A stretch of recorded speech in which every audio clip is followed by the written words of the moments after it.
12절부터 20절까지 합독하시겠습니다.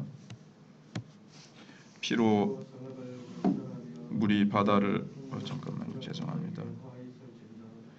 민족들이 불탈 것으로 수고하는 것과 나라들이 헛된 일로 피곤하게 되는 것이 만군의 여호와께로 말미암음이 아니냐. 이는 물이 바다를 덮음같이 여호와의 영광을 인정하는 것이 세상에 가득함이니라. 이웃에게 술을 마시게 하되 자기의 분노를 더하여 그에게 취하게 하고 그 하체를 드러내려 하는 자에게 화 있을진저. 내게 영광이 아니요 수치가 가득한즉 너도 마시고 너의 할례 받지 아니한 것을 드러내라. 여호와의 오른손의 잔이 내게로 돌아올 것이라. 더러운 욕이 내 영광을 가리리라. 이는 내가 레바논의 강포를 행한 것과 짐승을 죽인 것 곧 사람의 피를 흘리며 땅과 성읍과 그 안의 모든 주민에게 강포를 행한 것이 내게로 돌아오리라. 새긴 우상은 그 새겨 만든 자에게 무엇이 유익하겠느냐. 부어 만든 우상은 거짓 스승이라. 만든 자가 이 말하지 못하는 우상을 의지하니 무엇이 유익하겠느냐. 나무에게 깨라 하며 말하지 못하는 돌에게 일어나라 하는 자에게 화 있을진저. 그것이 교훈을 베풀겠느냐. 보라, 이는 금과 은으로 입힌 것인즉 그 속에는 생기가 도무지 없느니라.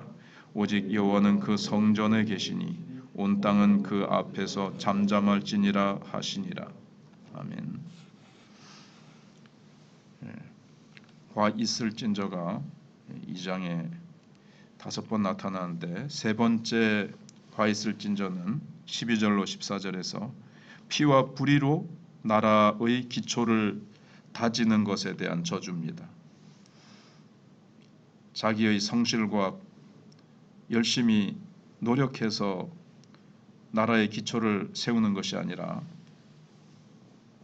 누군가의 피를 흘리고 불의로 나라의 기초를 세우면 하나님께서 화가 있게 될 것이라는 것입니다.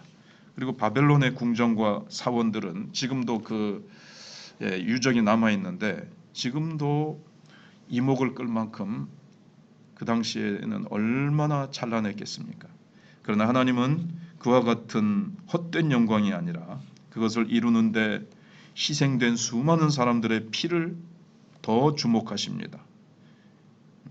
그리고 이 같은 노력에 대해 헛된 일로 피곤하게 하는 것이라고 13절에 규정하십니다. 그리고 이처럼 악인이 타인의 피를 흘려서 세운 나라의 영광은 무너질 것이지만 의로우신 주께서 자기의 피를 흘려 세운 나라, 즉 예수 그리스도의 피를 흘려서 이 사랑의 희생으로 세우신 하나님의 나라의 영광은 마치 물이 바다를 조그만 틈도 없이 채우는 것처럼 완전할 것이라고 14절에 선언하셨습니다. 물이 바다 덮음 같이 여호와의 영광이 온 땅에 충만할 것이라 이렇게 말씀하십니다. 네 번째 화는 속임으로 다른 나라에게 파멸과 굴욕을 주는 것에 대한 저주입니다. 15절로 17절입니다.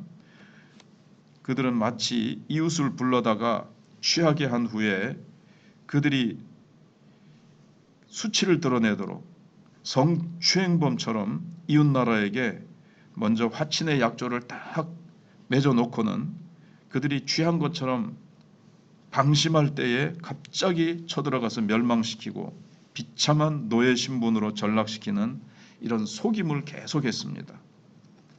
하지만 하나님은 이와 같은 속임으로 권력을 더하는 것은 바벨론 역시 똑같이 부끄러운 하체를 드러내게 하실 것이라고 경고하고 있습니다. 그러니까 속이는 자는 속임으로 부메랑이 되어 돌아와서 똑같이 당한다는 거죠. 이게 하나님이 정하신 이 세상의 법, 하나님이 그렇게 되도록 딱 만들어 놓으셨습니다. 그렇다고 자동으로 그렇게 되는 것은 아니고 하나님이 또 그때그때 개입하셔서 그렇게 만드시는 거죠. 그리하여 그들이 자신들의 화려한 성과 집을 짓기 위해 레바논 백향목 숲을 파괴할 정도로 벌목을 하고 여러 나라의 수많은 주민들을 노예로 삼아서 그 벌목을 시키고 그걸 운반하게 하고 그냥 피땀 흘려서 그들을 노예로 만들어서 그 바벨론의 성들을 거대하게 휘황찬란하게 쌓아놓지만 이 모든 것이 더러운 욕이 되게 하시겠다고 그렇게 선언하고 계십니다.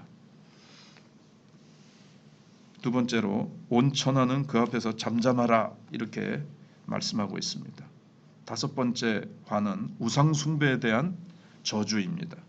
우상은 하나님의 참된 진리 대신에 스스로 만든 거짓된 기준을 강화하기 위해서 세우는 이제 대체물입니다.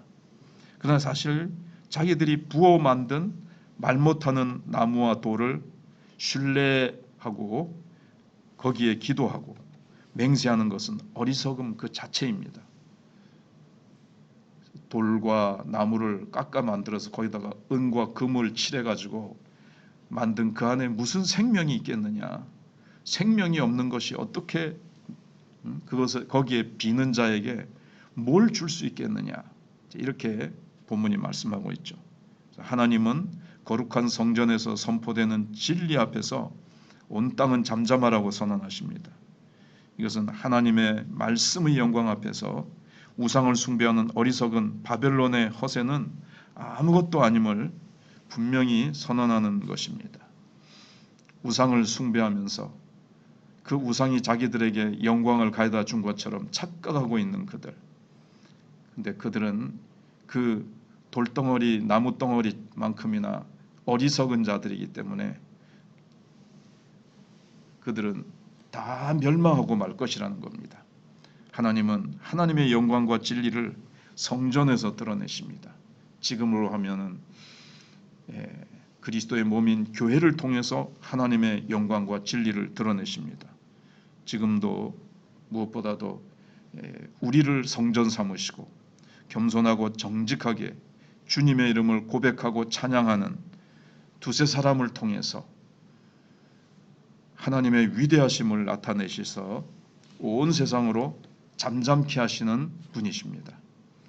우리가 두세 사람이 모여서 예배하고 기도하고 우리가 사랑으로 교제하고 우리가 두세 사람 이상 사랑의 공동체, 성령의 공동체, 은혜의 공동체를 우리가 만들 때 이 교회라는 하나님의 영광을 드러내는 이 몸된 교회, 이곳에 성령이 머무시는 성전이기 때문에 또 우리 개인이 하나님의 성전이기 때문에 우리를 통해서 우리 안에 계신 하나님이 영광을 나타내시도록 우리가 그렇게 진리와 성령으로 우리가 충만해야 되겠습니다. 기도하겠습니다.